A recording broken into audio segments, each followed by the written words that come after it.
高雄公山的空軍官校基地，早起有一隻 T-34的初級教練機，在進行發動機失效的模擬訓練的時，在8:08分左右下落來佇跑道，兩個飛官殉職。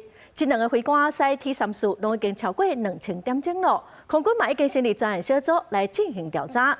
總統賴清德是講，實在是非常的悲痛，敢唔甘冒，嘛請空軍司令部來協助家屬處理後事。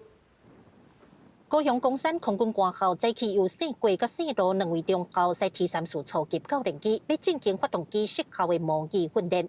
昨日的8:08分傳出失事的消息，兩位中校不幸殉職。失事的地點都是佇咧公山空軍基地跑道北邊。事故發生了後，現場已經封起來，空軍也隨成立專案小組進行調查。根據了解，聖國中校46歲，聖路的中校41歲，兩人佇咧 T-34訓練機的飛行時速攏超過2000點鐘。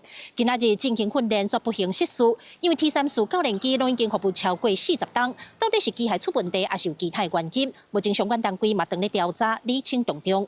首先要協助我們的飛行員的家屬來處理後續的相關事宜。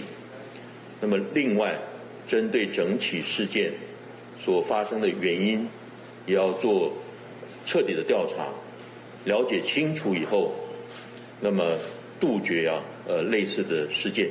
配合空軍相關單位前往空軍飛行訓練指揮部及事故現場進行勘驗工作，並依法處理後續相應程序。事故造成2名資深的飛官殉職，總統賴清德特別冊大文向飛官家屬致哀，也要求國防部要趕緊查明失事原因。目前公山的空軍基地無看到有飛行機在飛，空軍飛行訓練指揮部嘛也未出面說明。記者柯家族柯超雄高雄場報道。